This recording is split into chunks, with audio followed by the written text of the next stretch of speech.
Welcome to the Information Security Forum podcast. I'm back in the studio with our friend Steve Durbin, Managing Director. Today's conversation is on mergers and acquisition, best practices for cybersecurity. Welcome back, Steve. Thanks for coming in today. The risk for an acquirer during an M&A in today's volatile environment is increasing. As everyone now relies so much on cloud and digital storage, it can be difficult to know where information resides and who has access to it. This means the standard of security measures, which an enterprise has put in place for daily workings, has even greater significance when it comes to M&A discovery and negotiation periods. If security weaknesses are found, this could significantly reduce the value of the deal.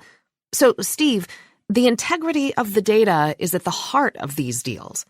What information security due diligence should acquirers be doing as part of the M&A process to ensure that they don't uncover costly cybersecurity surprises post-agreement? Yeah, it's a great way of starting, Tavia. I mean, if you look at the M&A process traditionally, M&A has always been about how do we merge or buy something in order to perhaps extend our reach, increase our product line, our capability, perhaps our resources, skill sets, and so on. Traditionally, security has never been on that list. What we've seen, though, much more recently, of course, is cybersecurity, because it is so integral in an organization, because cyber is really everything that we do today. Mm-hmm. The element of data management, the element of understanding integrity of data, the element of really understanding where data might sit at each and every stage across both organizations, and therefore the ability of an acquiring entity to get clarity on that before a deal is done, has become very much more important. What that also means, of course, is because a lot of M&A is not used to uncovering some of these things, is that there is a risk exposure associated in some very complex deals, certainly, around really getting your arms around that before you ink a deal. And so the challenge, I think, for a lot of organizations is how do they go about doing that at the beginning? And if we think about it again from a process standpoint, cybersecurity people, information security people are very rarely privy to the mechanics of a deal until probably the final stage. And that's presenting some very real challenges. So to address all of that, I think we just need to step back a little bit, rethink some of the ways in which M&A deals are being put together, and just ask the question whether or not we need to be engaging with cybersecurity or information security professionals, and if so, at what stage.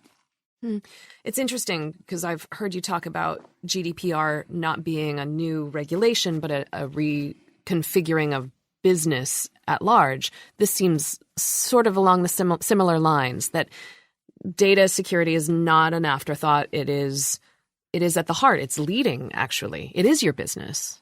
Yeah, that's right. And I think there are a couple of things that have changed, very recently. And that is that we have moved from an environment where an organization can, hand on heart, say it fully understands and controls information flow, to an environment where the end user is king. And how that translates is, a lot of end users will access information on smartphones. They will certainly be using cloud. And the organization has to try to play catch up.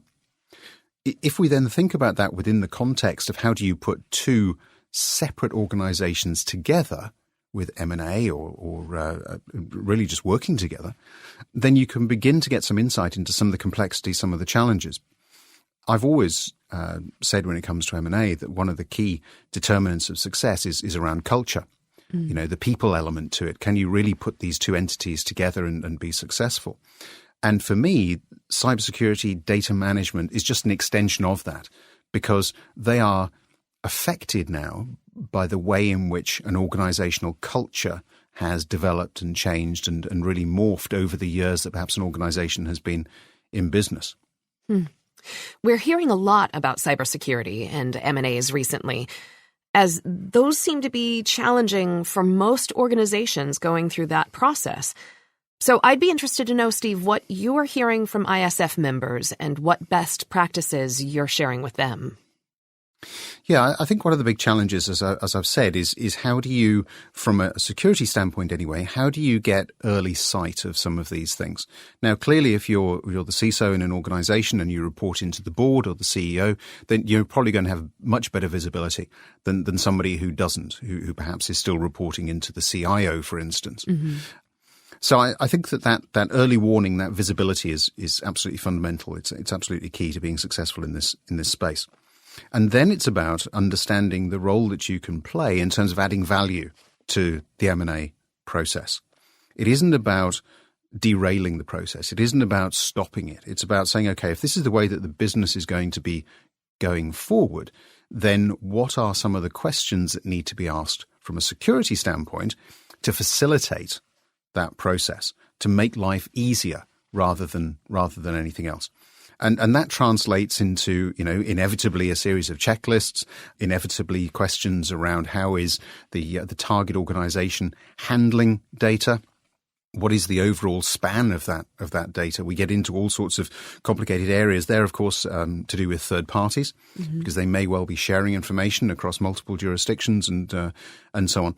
And so what I think the cybersecurity or the information security professional has to do is to provide that overarching perspective and ask the question as to, have we really tracked some of these data flows? Do we really understand the role that data plays in this target organization? And how does that map across to the way in which we handle information today in our own organization? And so you're performing some form of gap analysis, if you like, that says, okay, this is where we are, this is where we want to be. Now, how do we actually integrate that? And that can, I think, give rise just to some other questions around what would be the cost associated with doing that. And so let's see if we can factor that into the deal. Clearly, if you know at the outset that you're going to have to spend quite a bit in terms of integrating two organizations, that may affect your view on the value of the deal that you're trying to transact. And so for me, it's much more about being able to provide additional information that allows an organization to take an eyes-open approach to acquisition or merger so that there aren't any of these unpleasant surprises that you could potentially uncover once a deal has been inked. Mm-hmm. So after the cybersecurity assessments and due diligence have taken place and the deal goes through, then what controls can or should be put in place to mitigate any unforeseen risk post-deal? Yeah, I think then you're into the standard process that any organization goes through when it's acquired a company or is merging. And that is, how are we going to put the two elements together? How are we going to migrate systems? How are we going to gain some of the benefits that we had understood to be potentially there that actually caused us perhaps to go down this road in the first place? And so it is about comparing what you thought you were going to be able to do with what you can actually do. And I think it's about being realistic. I think it's about, taking your time to work through some of these things. And this really is an opportunity, I think, for security to work very closely with the business, because the business has decided it wants to merge or acquire this particular entity for a number of key reasons. How can we now go about ensuring that we can get that return on investment within as short a space of time as possible, but as safely, as securely as possible too, and in line with the overall risk appetite that the organization has for this particular venture? And that really, I think, again, is where, from a security standpoint, there's a very valuable role to be played. But the value of that is going to be related to how early on in the process the security guys were involved. Mm-hmm. Because again, if they're being brought in at the last minute, then they can only ever play catch up. And there's a danger in that they do then begin to highlight challenges as opposed to really looking at how they can enable some of that integration to take place. Mm-hmm. Well, it sounds like cybersecurity weaknesses can seriously jeopardize a deal's anticipated value. And so acquirer companies are intensifying their due diligence of acquisition targets so they can avoid any of those costly surprises. It's essential that an acquirer company conduct cybersecurity assessments to determine the cyber resilience of a company prior to purchase, and that they have the right controls in place to mitigate information risk post-deal.